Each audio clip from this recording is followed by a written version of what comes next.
শনিবার নির্ধারিত কার্যসূচি মোতাবেক উত্তর ত্রিপুরার ধর্মনগর মহকুমা বাগবাসা বিধানসভা কেন্দ্রের জয়নগর উচ্চ মাধ্যমিক বিদ্যালয়ের মাঠে বিজেপির ডাকে এক বিশাল নির্বাচনী জনসভা অনুষ্ঠিত হয়।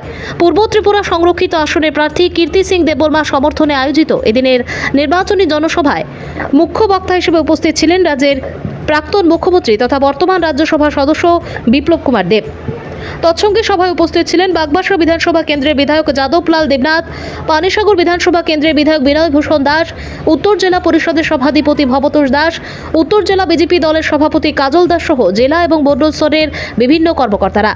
এ সভায় বিপ্লব কুমার দেব নিজ বক্তব্যের শুরুতে বাম দলের প্রাক্তন মুখ্যমন্ত্রী মানিক সরকারের তৎকালীন বিভিন্ন সরকারি কাজকর্মের তীব্র কটাক্ষ করে বলেন, রাজ্যে বামফ্রন্টের দীর্ঘ শাসনের স্বাস্থ্য পরিষেবা বলতে সাধারণ রোগীকে ধর্মনগর থেকে আগরতলা নিয়ে যেতে হলে প্রচুর সমস্যার সম্মুখীন হতে হতো।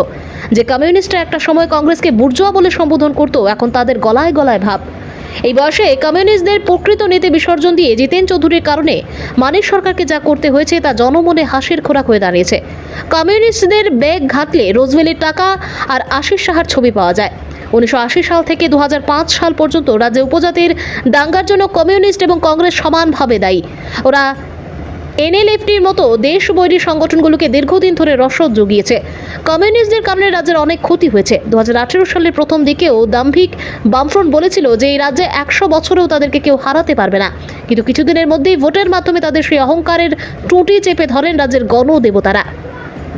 বিজেপি ক্ষমতায় আসার পর রাজ্যের প্রতিটি ক্ষেত্রে পরিবর্তনের ছোঁয়া লেগেছে। এই উন্নয়নের ধারাকে বজায় রাখতে বিপ্লববাবু সবাইকে পূর্ব ত্রিপুরা সংরক্ষিত আসনে বিজেপি তিপ্রামথা এবং আইপিএফটি মনোনীত প্রার্থী কীর্তি সিং দেববর্মাকে বিপুল ভোটে জয়ী করে মোদিজিকে এই আসনটি উপহার দেওয়ার জোরালো আবেদন জানান। ভানুচন্দ্রের রিপোর্ট। যে ইলেকশনটা তো ঠিক হয় ত্রিপুরা রাজ্যের মধ্যে এই পর্যন্ত যত ইলেকশন হয়েছে সবচেয়ে পিসফুল ইলেকশন কালকে পশ্চিম ত্রিপুরাতে হয়েছে, রেকর্ড হয়েছে এবং ভারতবর্ষের মধ্যে হাইয়েস্ট ভোট এই পশ্চিম ত্রিপুরা আসন হয়েছে। ভারতবর্ষের মধ্যে হাইয়েস্ট ভোট হয়েছে। মানুষ উৎসবের বাজারে ভোট দিয়েছেন। আপনাদের মানুষকে অপমান করার হাত চায় না। মানুষ যখন 82% টার্ন আউট করে ভোট দিয়েছে জাতি জনতাকে সবাই, তখন মানিক সরকার আর এই কংগ্রেসের এই টঙ্গি নেতারা আগরতলাতে প্রেস কনফারেন্স করে বলে মানুষের অধিকার ঠিকভাবে প্রয়োগ করি। 82% ভোটের করার পর মানুষের অধিকার প্রয়োগ হয়নি, তো কত পার্সেন্ট ভোটে হবে? ত্রিপুরা কি দুর্দশা, কি অহংকার ছিল মানিক সরকারের। কমিউনিস্ট পার্টি যেটা কাজল ভাষণে বলছিল যে 2015-তে দাদা যখন এসেছিল আমরা দাদার সামনে 100 জন লোক করতে পারছিলাম না।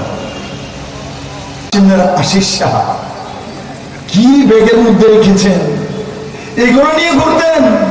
ত্রিপুরার মানুষ যদি জানতো আপনাদের ব্যাগের মধ্যে রোজমিলি আছে, আপনাদের ব্যাগের মধ্যে আশিস শাহ আছে, আপনাদের ব্যাগের মধ্যে বর্মন পরিবার আছে, তো ত্রিপুরার মানুষ কোনোদিনও নৃপেন চক্রবর্তীকে ত্রিপুরার মুখ্যমন্ত্রী বানাতো না। মানিক বাবু, ত্রিপুরার মানুষ বুঝতে পারেনি যে আপনারা কি নিয়ে চলছেন। আজকে জবাব নেই। আপনারা ভোট চাইছেন, প্রার্থী দিয়েছেন কিসের জন্য?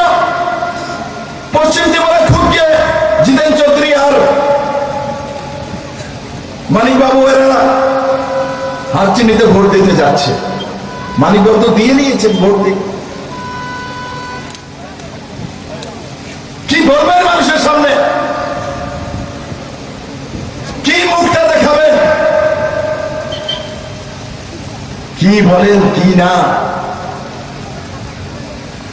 আমি বাগবাসার মানুষকে জানাতে চাই, হে আমার বাগবাসার সমস্ত জনতা, এই 24-এর ইলেকশন নরেন্দ্র মোদীকে তৃতীয়বারের প্রধানমন্ত্রী বানানোর ইলেকশনের সঙ্গে সঙ্গে কংগ্রেস কমিউনিস্ট নামী যে নেতৃত্ব আছে তাকে কবর দেওয়ার সময় এসে গেছে। মেরে মিত্র, এদেরকে কবর দেওয়া উচিত। আর নিশ্চিত পশ্চিম ত্রিপুরায় কাল কবর হয়ে গেছে। পশ্চিম ত্রিপুরার কালকে ইলেকশন হয়ে গেছে। মানুষ তাদের কবর খুঁজে দিয়েছে, মাটি দিয়ে দিয়েছে। আর 4 জন যখন রেজাল্ট হবে মানিক বাবু আর আশিস বাবু, ত্রিপুরার মানুষ জামানত জব্দ করে আপনাদেরকে বিনাশ করে দিয়েছে কালকে।